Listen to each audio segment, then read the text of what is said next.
Kita lihat saudara, kalau kita mengenang perjuangan Al-Alimul Allamah Syekhuna Khalil. Itu kalau di Jakarta, kalau sudah disebut Syekhuna Khalil Bangkalan, nggak ada yang nggak kenal saudara. Bukan hanya di Jakarta, bahkan dari Sabang sampai Merauke. Siapa yang nggak kenal? Syekhuna Khalil ini bukan hanya ulama, tapi beliau juga mujahid. Beliau juga pejuang.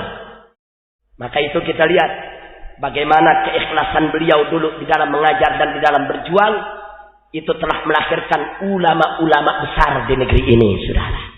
Bahkan jangan lupa bahwa pendiri Nahdlatul Ulama yang begitu terkenal di negeri ini tidak lain dan tidak bukan adalah murid beliau, saudara. Alhamdulillahirabbil alamin. Siapa yang nggak kenal, saudara? Perjuangannya, keberaniannya, jihadnya melawan penjajah. Coba kita lihat.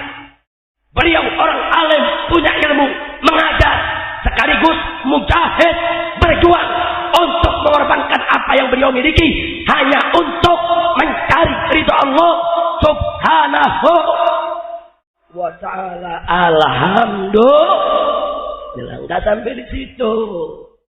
Bahkan Syekhuna Khalil rahimahullahu ta'ala wa ardahu, ini merupakan salah satu pimpinan besar umat Islam di Indonesia yang beliau berjuang puluhan tahun untuk mempertahankan akidah Ahlus Sunnah wal Jamaah, saudara. Masya Allah.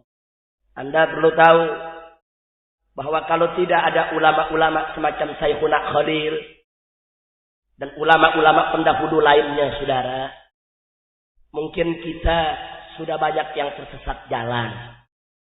Mungkin kita sudah banyak yang salah jalan.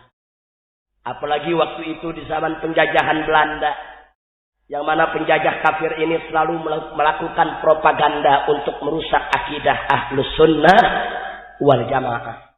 Tapi dengan keikhlasan para pejuang kita, dari mulai para wali songonya sampai ke zaman daripada Syekhuna Khalil Bangkalannya, saudara. Masya Allah. Kalau kita sekarang enak, kita berjuang di zaman sekarang. Saya dari Jakarta datang ke Madura enak, ada pesawat terbang, saudara. 1 jam sampai. Tapi coba kita bayangkan para pendahulu kita. Bagaimana mereka dulu masuk ke kampung-kampung, naik gunung, turun gunung. Menyeberangi sungai, saudara. Menyeberangi laut. Dengan sarana seadanya. Dengan kemampuan, saudara. Coba kita lihat kemampuan finansial seadanya. Tapi subhanallah, karena keikhlasan mereka, umat berhasil dididik dan dibina. Akhirnya mereka gitu rame-rame memeluk agama Islam dengan akidah Ahlus Sunnah wal Jamaah. Terus kalau sekarang kita mau mencela perjuangan mereka, apa jasa kita di zaman sekarang, saudara? Kita nggak ada apa-apanya dibandingkan pendahulu kita. Maka itu sudah merupakan ciri daripada Ahlus Sunnah wal Jamaah untuk selalu menghargai para ulama salaf pendahulunya, saudara. Untuk tidak sekali-kali merendahkan daripada jasa upaya mereka. Tanpa mereka, kita tidak akan pernah kenal Islam, saudara. Tanpa mereka, Allah tidak akan memberikan petunjuk kepada kita.